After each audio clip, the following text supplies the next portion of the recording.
It is my pleasure to introduce tonight's lecturer. Charlotte Thomas is a longtime professor of philosophy at Mercer University, the current director of their Great Books program, and the co-director of the McDonald Center for America's Founding Principles. She was also recently made the executive director of the Association for Core Texts and Courses. Perhaps cutting against all these titles, she is also on my short list of people outside the college who I consider tutors in spirit. And she has been one of my best friends for as long as I care to remember, which is a long time. Her lecture tonight bears the same title as her recently published book on Plato's Republic, The Female Drama.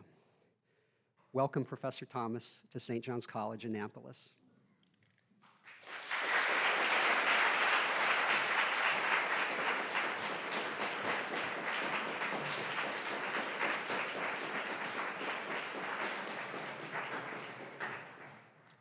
Thanks, Mr. Harrell, and thanks, Mr. McFarland and everyone else who is responsible for bringing me here tonight. I have such, St. John's is important to me in many ways that I won't articulate tonight. Hopefully, you'll see our kinship in my work. As Book 5 of the Republic opens, Socrates changes the subject from justice to injustice. The once feverish but now purged city was a fine paradigm, and analyzing it yielded a definition of justice suitable to investigate the comparative value of justice and injustice for a human life. So, Socrates says, the next step in their inquiry should be to consider injustice in the four kinds of deficient cities and souls that their inquiry has pointed them toward. After investigating the fourfold nature of injustice in cities and human beings, Socrates' plan was then to compare the paradigm of justice they found in the proper arrangement of the three parts of the purged city and speech with each paradigm of injustice, implied by rearranging those parts into other configurations. After comparing the just soul with each of the four unjust souls, they were to have attempted to determine which paradigm was most conducive to happiness in each case. At the end of the comparisons, they were to have attempted to answer their original question, whether it is better to live a just or an unjust life. Socrates outlines, reviews, and alludes to this plan often. But of course, things do not go to plan. Instead of leaving the just city and speech behind at the beginning of Book 5, Adeimantus and Polemarchus insist that Socrates returns to elaborate on a matter they accuse him of neglecting, how women and children fit in the city. Glaucon joins with them in arresting Socrates and insisting that he continue to describe the constitution of the just city in speech. Even Thrasymachus, who has been silent since shortly after Socrates made him blush in Book 1, adds his voice to the cause. All four of Socrates' most impressive interlocutors in the Republic insist that Socrates explain in more detail the role of women and children in the city and speech. Other than the implicit agreement at the beginning of the dialogue that Socrates should stay and talk to them, this is the only time in the dialogue that Glaucon, Adeimantus, Polemarchus, and Thrasymachus are portrayed as agreeing on something. And it is without qualification the only thing about which they explicitly agree. Specifically, Adeimantus asked to be told more about, 1, how arrangements with women and children should be understood as a case of friends sharing everything in common. 2, how procreation will be handled in the city. And 3, how young children will be reared before they begin their formal education. Socrates agrees to work through these questions, but reluctantly. He warns that they will have to start from the beginning, that they will be unleashing a swarm of arguments, that they are asking him to produce arguments about things of which he is uncertain, and that what they are doing is both frightening and treacherous. Socrates says that he is afraid that if he is unsuccessful, he will not only fail himself, but do harm to his friends.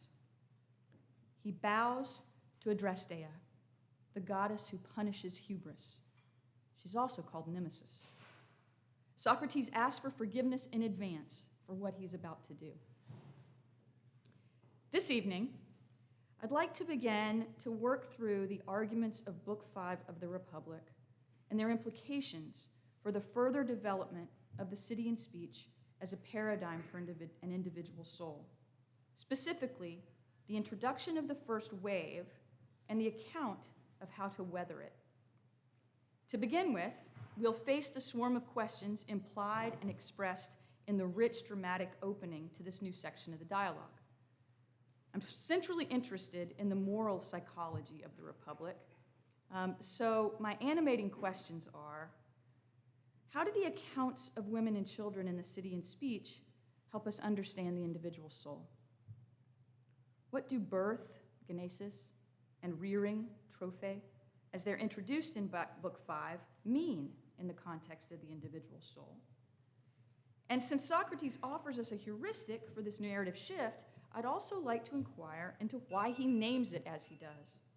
That is, what could it mean for an inquiry into the moral psychology of the Republic to understand books 2 through 4 as the male drama, and to see the section that begins after Socrates pays his fearful respects to Adrasteia as the female drama? Obviously, I have a lot more paper to read, but the important thing here is that these are my questions. As you read the Republic, which all of you have, many of you very, very carefully, you know that there are two parallel arguments in books 2 through 4, and to some extent in 8 and 9 and following, where you see the political argument and the argument for moral psychology clearly being aligned with each other, whether or not it's a perfect analog or they're just like two sticks that we're going to have to rub together to see what happens. But they're clear that both threads are happening. In the middle books, 5 through 7, those parallels are less clear. Sometimes it's clear that you're talking about an individual, sometimes it's clear that you're talking about a city, but very, very rarely do we get any kind of key. And so my project has been to just really try to keep my eye on the moral psychology of the Republic in this section of text where it's not always easy to keep your eye on that.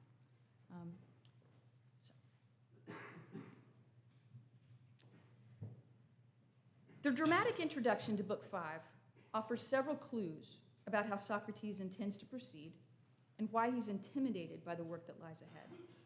First, Socrates says, they will have to begin again. This suggests that women and children are not a new part of the city and speech that can be tacked on to their account. They are some version of something that already exists in the city and speech, or a basic condition that will change the model fundamentally, or something that pervades the model. Exactly what women and children are to the city and speech is not clear, and we'll have to look carefully at the dialogue to begin to discern their significance, but that they are central or fundamental or pervasive seems to follow from the fact that we have to return to the beginning and retrace our steps in order to see where they fit in. Secondly, Socrates tells us that the city and speech that includes a further explanation of women and children might appear to be something to be prayed for, a euxos, rather than something to be worked on, ergon. That is, it might seem like something impossible for human beings to achieve without divine intervention. Socrates asks whether or not their ambition for the best city and speech is like a euxos several times in books 5 and 6, and the conclusion seems to be clear at 540d. It is not. The best city would be difficult for a human being to realize, but not impossible. The idea that what Socrates will present to them might look like a euxos is particularly provocative because he seems to be setting it up on a spectrum with ergon. That is, the interlocutors ask over and over again whether or not the city and speech can be a city indeed, an ergon. And Socrates admits at 473a that it probably cannot be fully instantiated indeed. But he rejects the idea that the improbability of attaining the fully formed ergon of Callipolis implies that it is just a euxos, a lofty dream.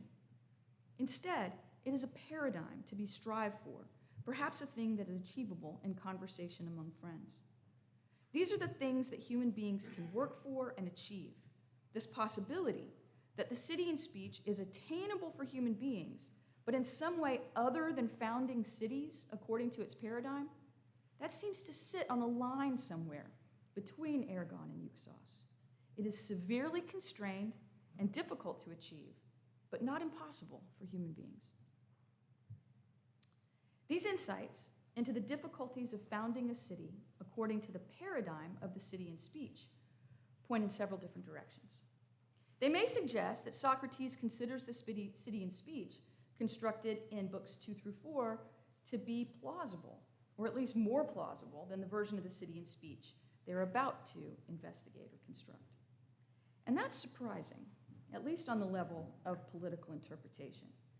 If for the sake of argument we bracket the noble lie and even the stringent requirements for qualifying as a guardian, achieving the political order described in the city in speech is still extremely implausible, if not practically impossible. If a suitable guardian were to emerge, which is unlikely, the odds that every citizen would agree to his power and commit wholly to their supporting roles in his regime are extremely long. This is a scenario that is explored in detail in Book 6.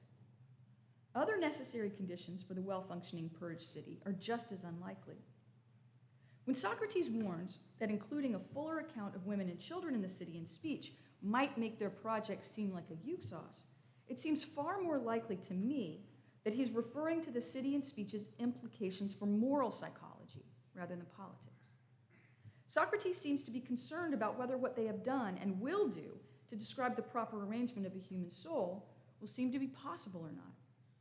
This suggests that Socrates may consider the model of the soul in 2 through 4 to be apparently achievable, but the elaboration on which they're about to embark may not be.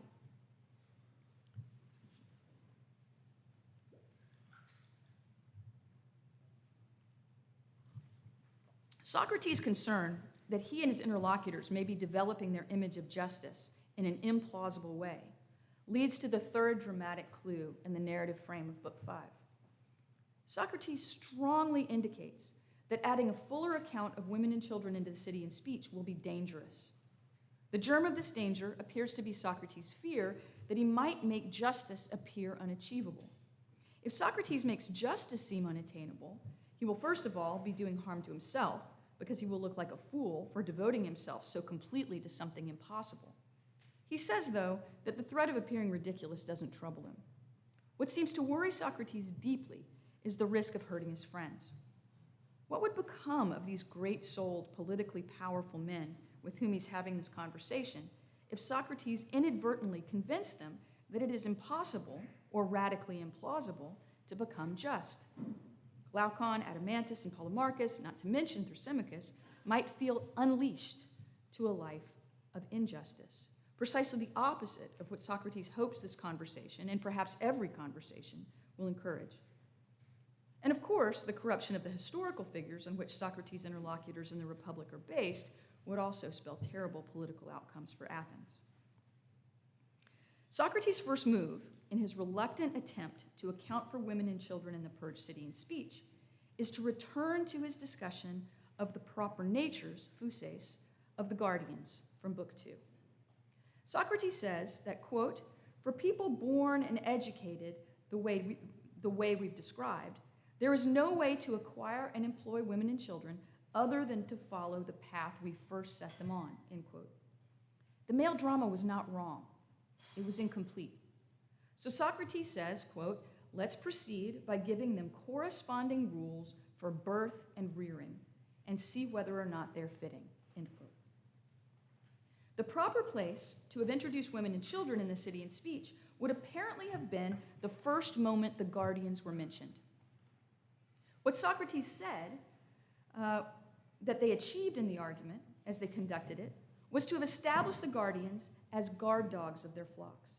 What they need now to consider are the rules for the genesis and trophy, birth and rearing of the guard dogs. It appears that the argument for establishing the guardians as guard dogs was what Socrates is now calling the male drama. And now, as we consider where those guard dogs come from, their birth and rearing, we are turning to the female. Although much of books 2 through 4 appear to be about education, I do not think an argument about the proper form of education is actually presented there. What I think is presented in books 2 through the beginning of 4 is an account of the telos of the purged, formerly feverish soul. This is an important and necessary part of an account of education, but it is far from a sufficient one. What we have in books 2 through 4, under the guise of the education of the guardians, is really an account of their proper characteristics, the full actualization of all their characteristic determinate potencies. If we were to carry the image of dogs into the contemporary context of breeding and dog shows, we could think of it as their conformation. Beagles and Great Danes are held to different conformation standards at dog shows, and breeders need to understand what each aims to be before they can undertake a plan to breed a dog to approach those standards. They need an account of what is desirable before they will be in a position to consider the conditions necessary for making the desirable actual. With apologies for the crass example, books 2 through 4 does the work of specifying most of the standards according to which a guardian should be judged, i.e., what is desirable. But it is not until book 5 that Socrates begins to inquire into what would need to happen for such a guardian to come into being, that is, the conditions for actualizing what has already been determined to be desirable. Books 2 through 4 give us a target to shoot for, but no instruction in archery.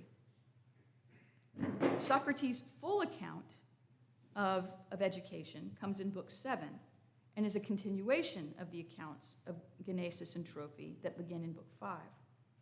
All three of these modes of development, genesis, birth, trophy, rearing, and paideia, education, are a part of what Socrates is here calling the female drama. They are what was left out of the city and speech of book 4. My argument, which is really a set of questions that I hope you'll help me clarify, in the briefest terms, is that the male drama is an account of the being and actualities of the just soul, and the female drama is an account of the becoming and potencies of the just soul, which opens into a consideration of the activity of the most just soul, philosophy. What we know at the end of book 4 is what all of the parts of the soul need to look like in order for that soul to be just. What we begin to consider in book 5 is what needs to be true of each part of the soul in order for it to become what book 4 tells us it needs to be. And as the female drama illuminates the male drama dialectically, the male drama itself will require revision. That is, the account of the telos of the just soul prompted the inquiry into the birth, nurture, and education required to approach that telos. But when the genesis, trophy, and paideia of the just soul come into focus, they will illuminate things about the telos of justice that were not clear before. Generically, this is how Platonic Socratic dialectic often operates. Specifically, it's the process by which the inquiry into the nature of justice turns toward the inquiry into the nature of philosophy in the Republic. Socrates marks the beginning of the female drama by saying we must return to the beginning of our account of the guardians and consider their genesis and trophy. I think that's exactly what he does in books 5 and 6. There are 3 sorts of possibility or becoming that are systematically presented in books 5 through 7, the ones I keep mentioning, genesis, trophy, and paideia, and these are, for the most part, taken up in books 5, 6, and 7, respectively. What this implies for the soul is straightforward in principle, but extremely complicated in practice. Books 5 through 7 will take up the potencies of soul necessary for the possibility of becoming just, and the process of becoming that moves these potencies into actuality. Socrates takes the conversation back to the beginning and turns our attention to what it would look like to introduce women and children into the city and speech. So we find ourselves considering once again the dog-like disposition appropriate to potential guardians. But now we're prompted to consider the case of female dogs. First, we're asked whether female dogs should be considered capable of becoming guard dogs. The answer is a quick yes, they should. This first point about female dogs is not argued, just affirmed. The first claim to be scrutinized is the second one to be made, and it is an apparent implication of the capacity of female dogs to become guard dogs. That is, female dogs with such nature should share everything with similarly disposed males, including their nurture and education. The first principle of this further elaboration on the city and speech is that women and men can do the same work. And the first implication of this principle for the city and speech is that they should. This principle is no more argued than any of the principles that led to the organization of the cities constructed in books 2 and 3. Insufficiency for the minimal city, efficiency for the healthy city, and desire for the feverish city. An immediate implication of the assertion that women can and should do the same work as men is that they should be prepared to do this work just as men are. They should share the same rearing and the same education, regardless of the accepted fact that women are generically weaker than men, an idea that they scrutinize at length. When Socrates says he must go back to the beginning to account for the role of women and children in the city of speech, he does not go back to the minimal city or the healthy city or even the structure of the once feverish, now purged city. He goes to the first moment of the discussion of the nature of the guardians, the beginning of the construction of the purged city. This is the beginning of the account of women and children. This is where the distinction between male and female first matters. Not every dog, male or female, will be born with a nature suited to be trained and educated as a guard dog, but some will. So by implication, maleness and femaleness cannot be categories Socrates uses to explain the genesis of justice. Whatever maleness and femaleness are to the soul, they are both compatible with the phusis of the guardians. We should be prepared to see that the proper genesis of the guardians may distinguish guardians from auxiliaries and workers, but it will not distinguish maleness from femaleness. It's premature to try to unpack the analogy for answers, but the psychological question it implies is clear. What parts or versions of the calculating part of the soul, likened to the guardians, are male and which are female? And what does maleness or femaleness mean in the context of moral psychology? When Socrates said what would have to be done to give a fuller account of women and children in the city and speech, he said he would have to go back and consider birth and rearing. Now he says that female guard dogs, which will immediately change into human female guardians of the city and speech, should share completely in the upbringing and education of the male guardians. Taken together, these two passages indicate the formal relationship of maleness and femaleness to the three categories of potentiality and becoming that run through 5 through 7, genesis, trophy, and paideia. Genesis, birth in this context, applies equally to the maleness and femaleness of progeny. And when it comes to trophy and paideia, female guardians should be treated just like males and included in every way. In an important sense, the next two sections of argument happen in reverse order. First, Socrates moves to what I take to be the crucial problem of this section of Book 5, the apparent ridiculousness of the proposal to educate men and women the same and together. Secondly, the dialogue returns to defend the original organizing principle of this elaboration on the city and speech, that women and men can and should do the same work. Then, after establishing what they're proposing is possible, the interlocutors move to a question of whether sharing all the work between men and women is best. Only then does Socrates return to the claim that because the proposal for women and men to be educated together is both possible and optimal, that one should ignore those who say it's ridiculous. Much of the argument of this section takes the form of Socrates responding to an objection that he himself raises. The way the objection is presented suggests that Socrates was unwilling to proceed until it was answered, even though none of the interlocutors raised it. The objection is that since men and women are different, and since we established in Book 2 that different citizens were suited for different sorts of work, the principle of efficiency, introduced at 370C, wouldn't it follow that men and women should do different work? This is a centrally important objection because so far, the interlocutors have only added to the model of the city and speech through their dialectic. They have not reversed themselves substantially regarding the nature of any of its structural elements. The development of the city and speech is operated by elaboration. If a more thorough explanation of the role of women and children in the city and speech implies a contradiction, the interlocutors might be in trouble. Socrates admits, in fact, that they are in trouble, lost at sea, but perhaps they can hope for an unlikely rescue, a dolphin, perhaps. or maybe their ship might withstand the storm to come. Socrates' response to the objection he himself raises, his attempt to rescue them all after he has imperiled them all, has two parts. First, Socrates investigates the nature of the differences between women and men. Secondly, he asks what the relevance these natural differences have to the sort of work women and men can and should do in the city and speech. It's in the first part of his response to his own objection that Socrates offers his famous and important distinction between dialectic and aristic. In dialectic, interlocutors engage in a conversation to get to the truth. They may be impassioned and deeply committed to their positions, but ultimately they would rather be wrong than maintain a false opinion. In aristic, interlocutors just want to win the argument. They're more attached to besting their opponent than to arriving at the truth. At the moment, according to Socrates, they are in danger of falling into aristic if they do not look behind the words they are using to recall the meaning of those words and the role they play in the inquiry. This warning operates on two levels. First, it helps the interlocutors respond successfully to Socrates' objection that giving men and women the same work violates the principle of efficiency. But secondly, it also serves as a warning to the interlocutors and to Plato's readers regarding the dangers of this section of the Republic. The larger warning will be clearer if we deal with the smaller warning first.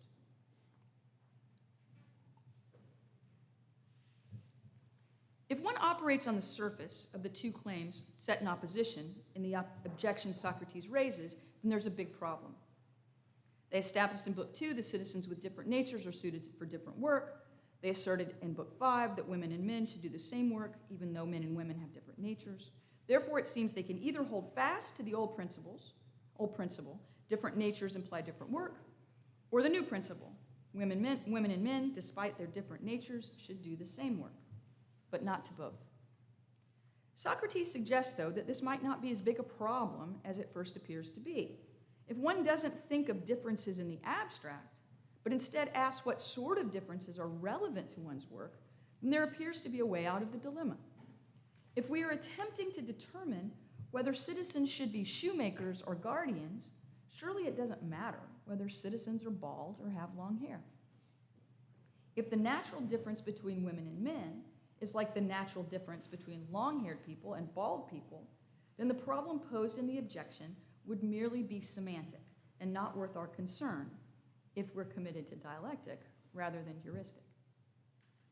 Socrates then turns to the second part of the argument, which asks, are the differences between men and women relevant to the work they pursue? And the answer is, apparently not. The commonplace that all the interlocutors agree to in this passage is that even though there may be certain arts, such as baking and weaving, that we could quibble about, even though there may be individual exceptions, in general, men are better at everything than women. But, the argument continues, it does not make sense for men to do everything in the city and for women to do nothing. So the principle of male superiority in all things actually supports the position of educating women in all things. Plus, women can be competent in all things, even if they're not equal. For these reasons, Socrates concludes that they were right to say that women and men should be educated together. There is a larger, more significant issue operating in this section, though, I believe. The interlocutors do not only risk falling into aristic on the question of whether or not the differences between men and women demand that they do different work. They risk the whole inquiry devolving into aristic. Socrates has been clear since the introduction of the city and speech in Book 2 that the purpose of the model is to aid in their inquiry into the nature of the human soul, the place of justice within it, and the relative choiceworthiness of justice and injustice for a human life.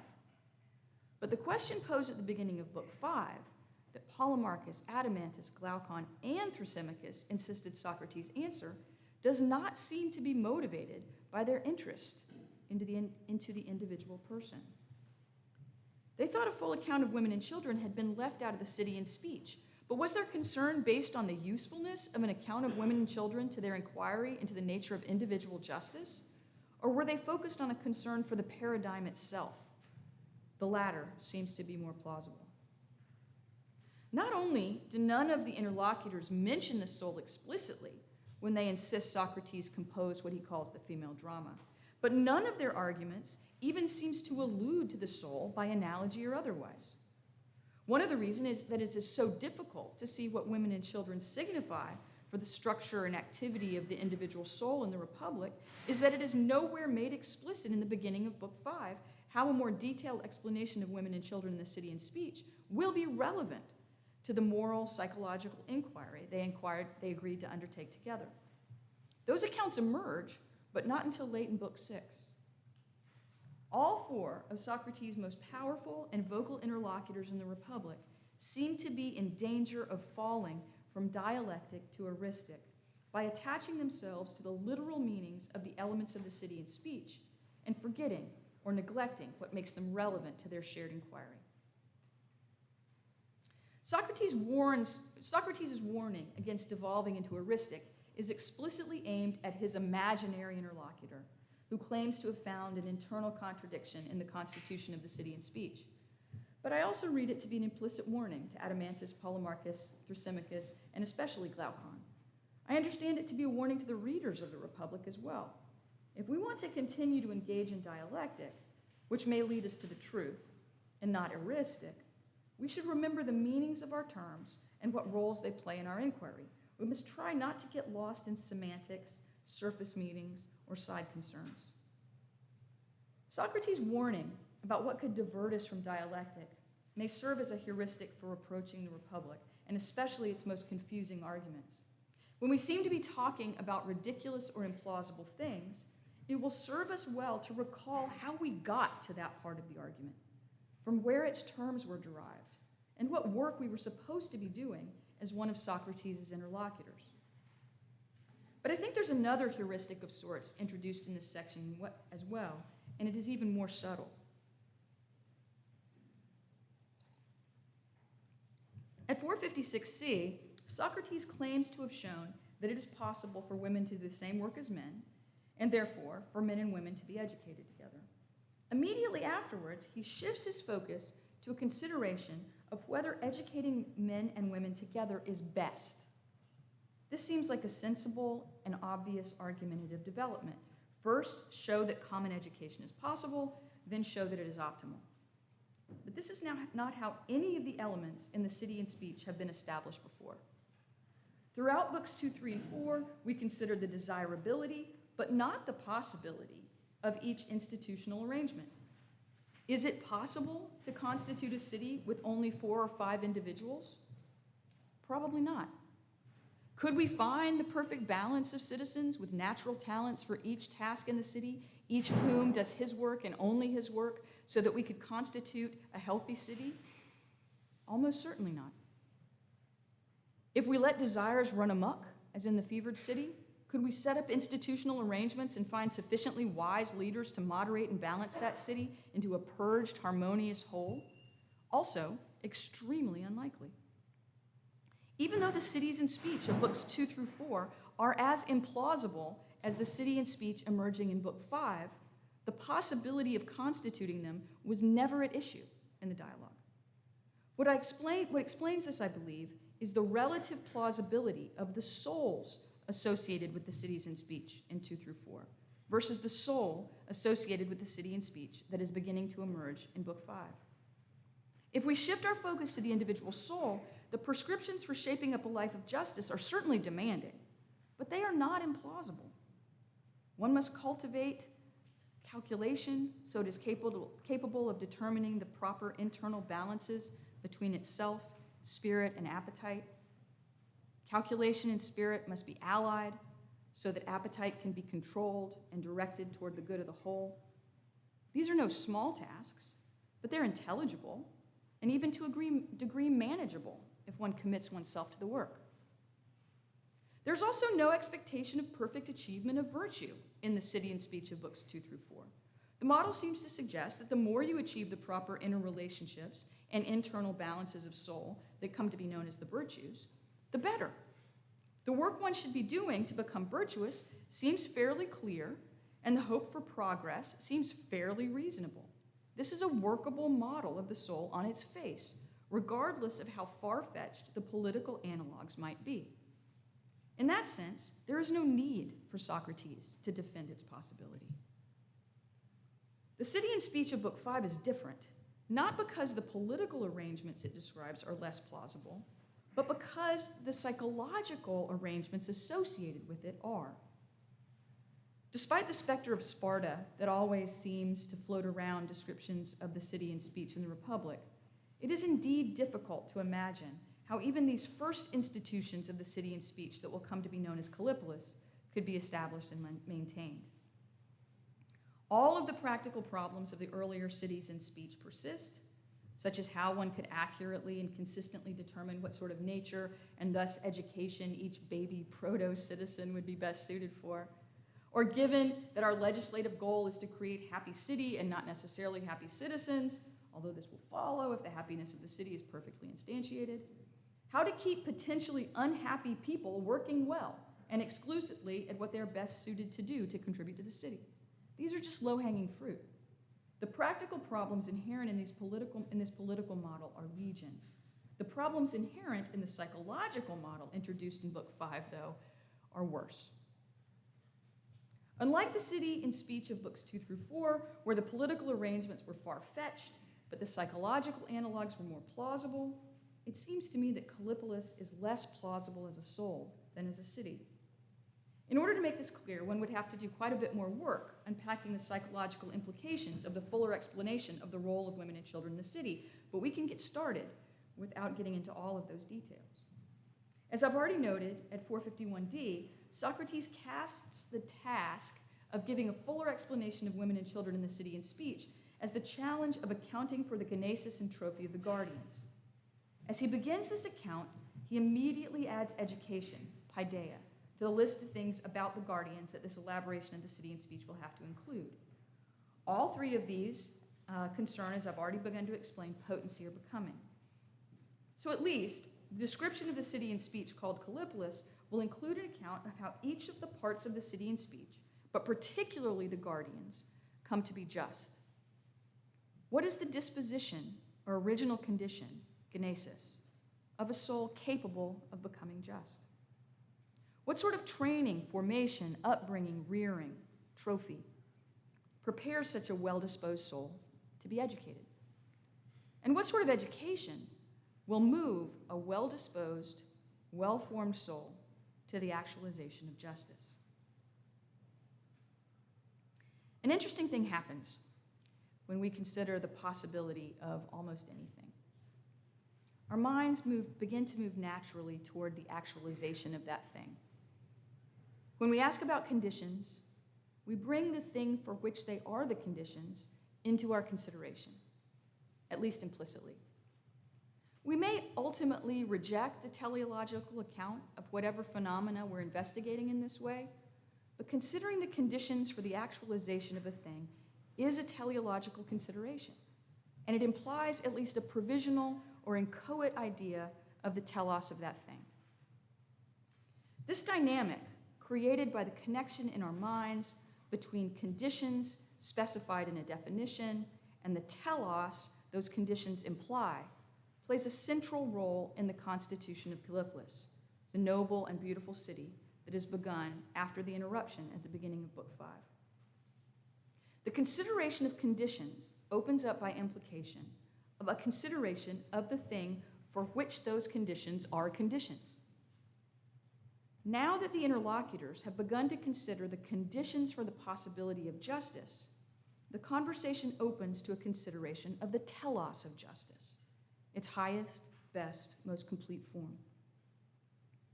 The risk that Socrates seems to fear most acutely at the beginning of Book 5 is the danger of corrupting his friends.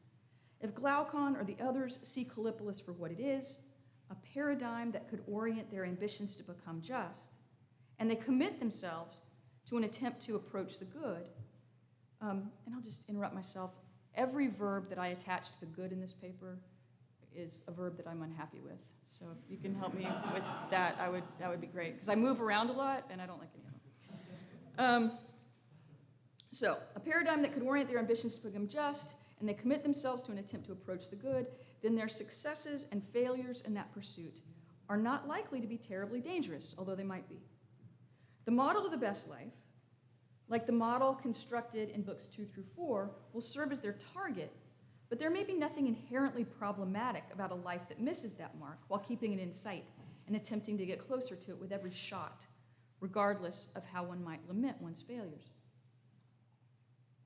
On the other hand, if Socrates' interlocutors or Plato's readers see that the realm of conventional justice is not truly authoritative, but they do not, for whatever reason, attach themselves to any higher authority, then they will be both politically powerful and morally unfettered. The psychological and political consequences could be catastrophic. Socrates' attempts to contribute to the improvement of his interlocutors' souls cannot help but risk corrupting them in perhaps the worst possible way. After they've seen that justice is largely conventional, they could decide that justice is unachievable or not worth the effort. If they can't see the authority of the good for their lives, or if they willfully choose to ignore it, they could be diverted from the project of trying to live a good and reasonable life, approximating virtue. And they could veer toward a life that embraces injustice, vice, and dissipation. They might not see or care to acknowledge that such a choice would bear any substantial costs, and they might not scratch beneath the veneer that makes such a choice appear to carry with it obvious benefits. The great is often the enemy of the good, and Socrates knows it only too well.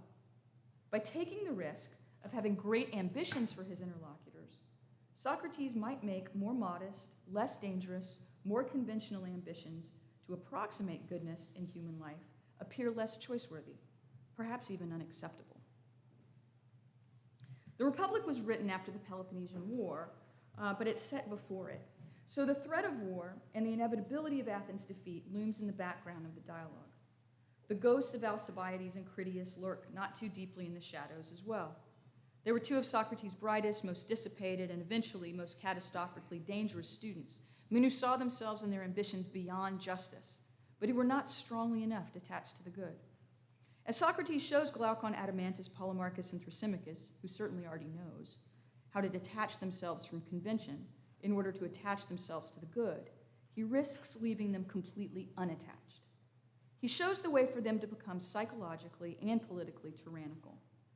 Perhaps this is what happened to Alcibiades and Critias, Plato seems to imply. And the promise of educating them for philosophy is why it seemed to be worth the risk. The risks of composing the female drama are significant, but they're also necessary. Socrates cannot keep faith with his interlocutors without responding to their questions about women and children, and there is an important part of the story of the soul that has not yet been told. So Socrates returns, after his brief excursus on dialectic and aristic, to the claim that women and men should train and be educated together. Or, more specifically, he returns to a consideration of what instituting this principle would look like and how one should react to those who would oppose it. When Socrates introduced the idea that women and men should pursue their physical training together, the first prompt he gave to Glaucon was to admit that what he was proposing seemed ridiculous. In fact, Socrates didn't just ask for an affirmation from Glaucon that he shared the view that the instantiation of this principle would look ridiculous. He pressed him to think through what its most ridiculous implications would be. This was not a question that was asked about any of the previous cities in speech, although it could have been. For example, there would have been nothing absurd about Socrates asking, what would the most ridiculous aspects of trying to constitute a city with only 4 or 5 men be? Or, could we really expect each person to do precisely the work they were best at and only that work? So why is Socrates now bringing forward these apparently ridiculous implications of trying to instantiate the city in speech? Why now? If the female drama tells the story of how a soul may become just, then it should begin with what sort of conditions must exist in order for that process of becoming to commence. This is what I believe is beginning to happen when Socrates asked Glaucon to focus on the ridiculousness of the proposal that women and men should train together. In every society, the conventions of public behavior tend to be formidable. Practices that may once have been a matter of choice or legislation become ingrained over time and enacted unselfconsciously by many members of that society. Some citizens may be more self-conscious, but believe there are rational justifications for maintaining conventional practices, whether or not they find them rational. Resisting ingrained conventions tends to be difficult and to come at a high social cost. If one aspires to be just in the city or the soul, then one must be able to see conventions for what they are, intellectually and in practice. Intellectually, one must be able to see conventions for what they are, affirm them when they serve the good of the whole, and resist them when they don't. In practice, one must be able to withstand the resistance that inevitably will come from those for whom convention is more powerful. In the soul, that resistance comes from habit. In the city and speech, it might come from those who found unconventional behaviors ridiculous. Socrates' point appears to be that the soul that will be capable of training and education for virtue will be the soul that can manage, among other things, the difficult business of being unconventional. This is precisely the lesson Socrates emphasizes to Glaucon in their consideration of men and women exercising together, that is, in what soon will be named the first wave. If training men and women together is the best thing for the city and speech, then one must not be deterred by those who call it ridiculous. Nor should one be moved by the part of oneself that sees it as ridiculous. The part of oneself that understands it to be right must be in control. In large part, this provision is clear in Book 4, where Socrates emphasized the nature of the guardians, in the calculating part, the logistikos, and virtue's requirement that it rule in the city and speech. This account in Book 5 is entirely harmonious with what was presented in Book 4, but it shows the dynamic from a different angle. In Book 4, Socrates elaborated on the necessity of the rule of the calculating part of the soul. Here in Book 5, the emphasis is on the capacity of the other parts of the soul to be ruled. Successfully controlling the desire to laugh at the ridiculousness of old men and women exercising together is Socrates' image for surviving the first wave. Psychologically, it depicts logismos properly containing epithumia, which implies both a sufficiently strong calculating faculty, which was treated in the male drama, and a sufficiently manageable appetitive faculty, which is now what is being added to the account by way of the female drama. It is possible to know what is good and yet not to act on it, when there are parts of your soul that are stronger than the part that knows what's good. Here, Plato anticipates what in Book 7 in the Nicomachean Ethics, Aristotle calls akrasia. One can both know the right thing and be dissipated beyond the capacity to act on that knowledge. There are many ways to become one for whom right reason or even knowledge is insufficient to guide action. Addiction is the easiest example. It is a commonplace that addicts can talk sensibly about their misguided choices, can lament their dissipation, can decide to do what they know to be right, but then can succumb over and over again to urges that overwhelm their resolve. For addicts, the lesson is clear. Knowing what is good is a necessary condition for virtue, but it is not always sufficient for putting it into practice. Knowing that it is best to create a training regimen for men and women together is not sufficient for institutionalizing that arrangement in the city and speech. Having the most knowledgeable person in charge of instituting the right plan is also not sufficient. In addition, the rest of the city must be capable of being led toward arrangements that they might find ridiculous. They must have that capacity. The psychological analog to this is that one who hopes to be trained and educated for philosophy must be capable of overcoming those instincts and habits that are not best for the whole. One's thumos must be willing to align oneself with logismos. One's epithumia must be containable. This is the first lesson of the female drama. If we're up to these challenges, we might just weather the first wave.